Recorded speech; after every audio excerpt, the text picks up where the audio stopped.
Hi, welcome to the Muqaddimah. My name is Syawish. I happen to be a big fan of the Harry Potter series of books, despite the many problems with the books themselves and their author. I also happen to be a big fan of the Umayyad Caliphate, as people often like to point out in the comments. In case you don't know, the Umayyad Caliphate was the second Islamic empire which existed from 661 CE to 750 CE. While their capital was at Damascus in Syria, their borders, at its peak, touched France on one side and India on the other. Now these two things are about as far from each other as can be. Harry Potter is a series of fantasy novels based in modern-day UK, while the Umayyad Caliphate actually existed, and it existed in the Middle East in the 7th and 8th centuries. At their peak, the Umayyad border was at least 800 kilometers from the UK, around 750 CE or so. But there is a common link between the Umayyad Caliphate and the Harry Potter universe. Well, kind of. The second caliph of the Umayyad dynasty, YAZID ibn Muawiyah, actually exists in the Harry Potter universe.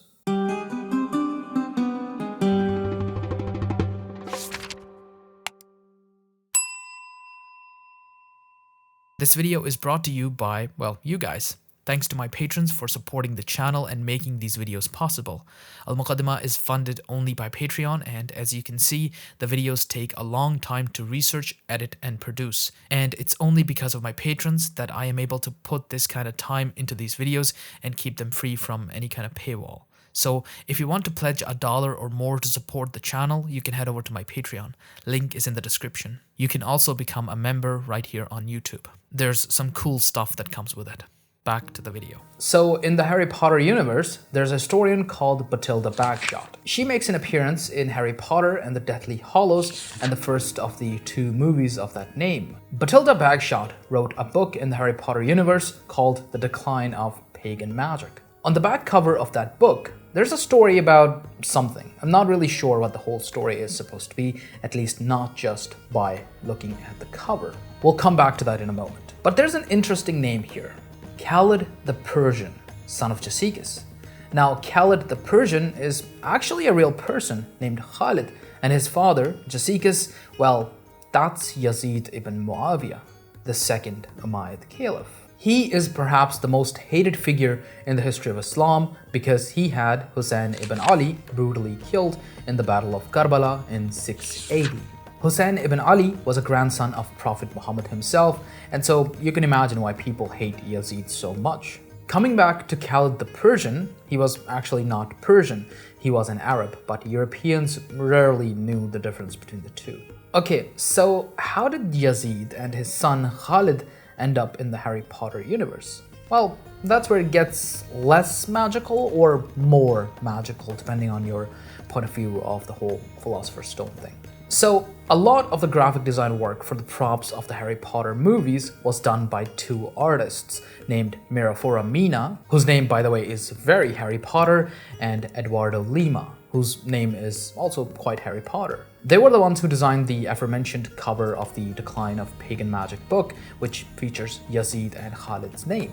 The text on the back cover comes from the English translation of a book called The Book of Hieroglyphic Figures, the title of which in its original French is something else. I'm not gonna bother with it.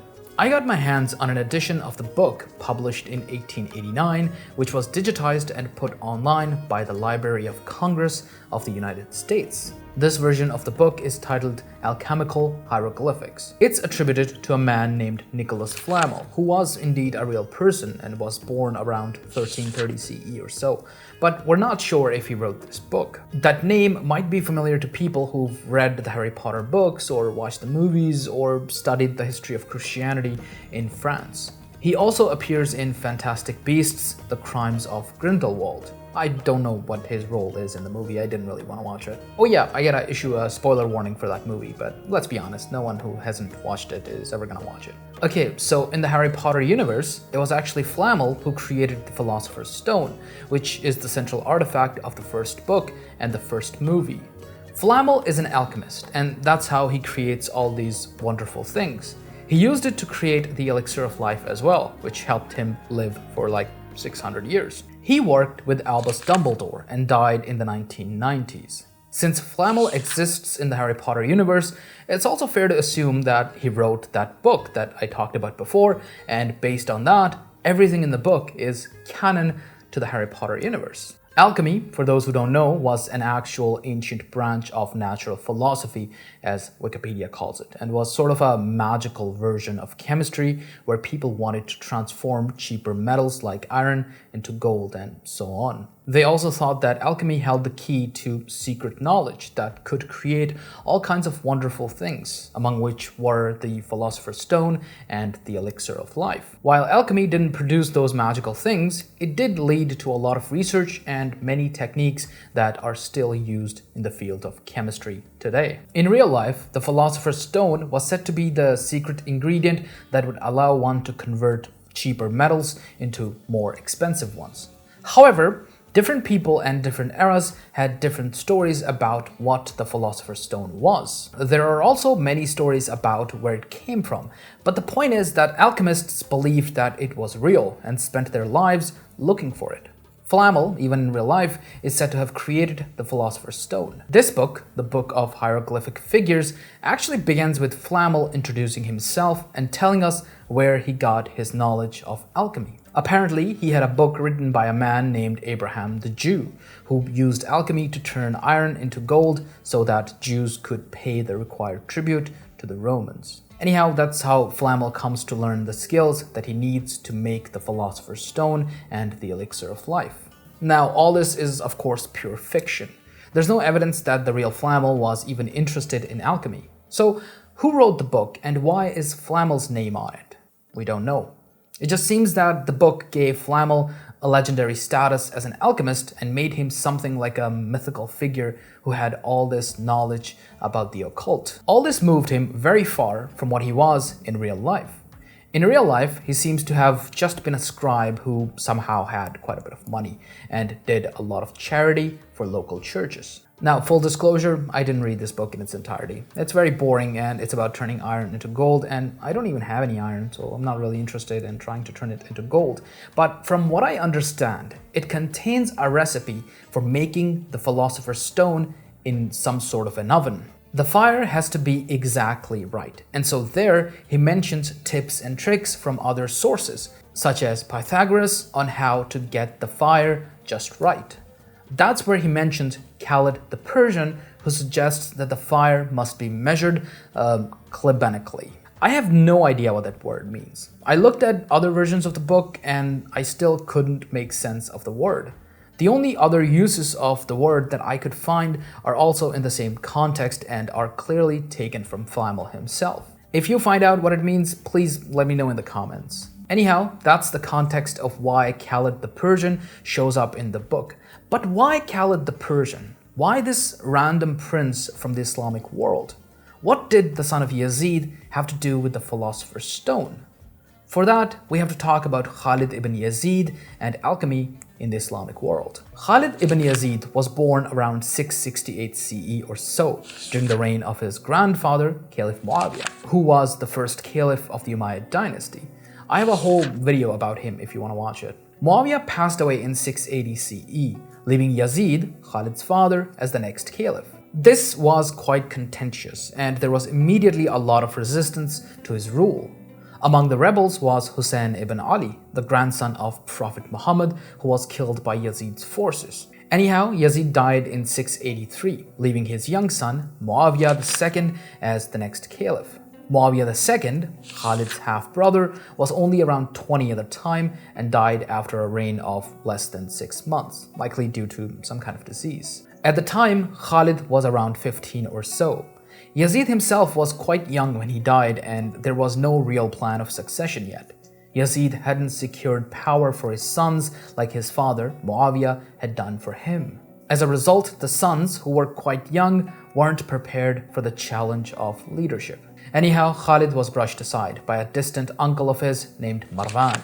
Marwan was, of course, an Umayyad, but he was from a different branch of the family, which later came to be known as the Marwanids. Marwan took power in 684, and after him, his son Abdul Malik became caliph in 692. Khalid was a member of the royal family, so he continued to live as a prince. During Abdul Malik's bid for power and what became known as the Second Civil War, Khalid was actually part of the Umayyad army as well, because it seems that he was quite close with Abdul Malik, which is not really surprising because Abdul Malik was a diplomatic man and preferred to keep family close. Khalid might have also been a poet and a scholar of Islam. At the time, the scholarship of Islam basically just consisted of studying the Quran and the life of the Prophet Muhammad. A 10th century biographer, Ibn al-Nadim, writes about him that he was the first Muslim to be interested in alchemy and used his vast resources to translate various Greek, Syriac, and Persian books on alchemy and other sciences into Arabic. This, according to Ibn al-Nadim, was the first time after the rise of Islam that books were being translated. As we know, there would be a large translation movement under the Abbasid Caliphate in which thousands of ancient books would be translated into Arabic. Ibn al-Nadim also gives us some names of the books that were said to be written by him. One of them is about heat or fire. It's simply named Kitab al-Hararat, or the Book of Heat. However, it's not clear that this was actually the right name for it. Perhaps this book was real, and somehow it went to Europe, where the writer of the book attributed to Flamel took the idea of Khalid's recommendation regarding measuring heat clibanically. Although, honestly, that's too much speculation. Ibn al-Nadim is not the only author who gives Khalid a lot of credit for his alchemical works, despite the fact that there's no evidence that Khalid himself was actually interested in the field. Scholars before him, such as Al-Jahiz, who is otherwise a very respected scholar, also talked about Khalid. And Khalid isn't the only legendary figure that exists in the Islamic canon when it comes to alchemy. The famous alchemist, Jabir ibn Hayyan, is also legendary. Ibn al-Nadim actually writes that there were people, even in his own time, who did not believe that Ibn Hayyan even existed. Alchemy is also a big link between Islam and pre-Islamic civilization. It's in the context of alchemy that mythological and legendary figures like Hermes Trismegistus enter the Islamic world. I have a video that talks a bit more about that. It's mainly about how medieval Muslims saw ancient Egypt, but it also covers some of the stuff too, so do check it out. But as I've mentioned, this wasn't the case in the Islamic world alone.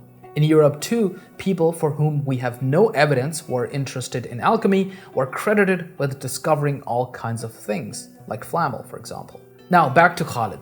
The most famous of the books attributed to Khalid is one titled Khalid's Questions to the monk Marianus. In this book, Khalid questions a monk named Marianus, who later became Khalid's mentor and taught him everything he knew about alchemy. This book was translated into Latin by the Englishman Robert of Chester in the 12th century. It was the first book on alchemy to be translated into a European language from Arabic. I couldn't find the original Arabic one, but I found the English translation of the Latin one.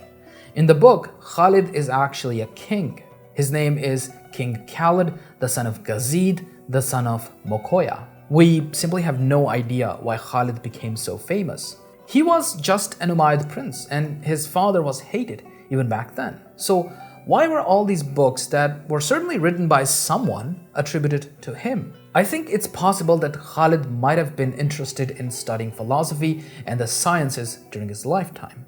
Maybe he also had some books translated, although again, there's no real evidence to support this. Perhaps that's why he was remembered as a scholar in a family that had a reputation for being debaucherous and decadent. We simply don't know. Alchemy is kind of weird. But still, this legend gave birth to one of the most unexpected crossovers in world history, where Harry Potter and Yazid ibn Muawiyah exist in the same universe. See you next time. Don't forget to subscribe and press the bell icon. On the screen right now, you can see the names and tiers of the patrons. You can join them by pledging $1 or more to support the channel. Thank you for watching.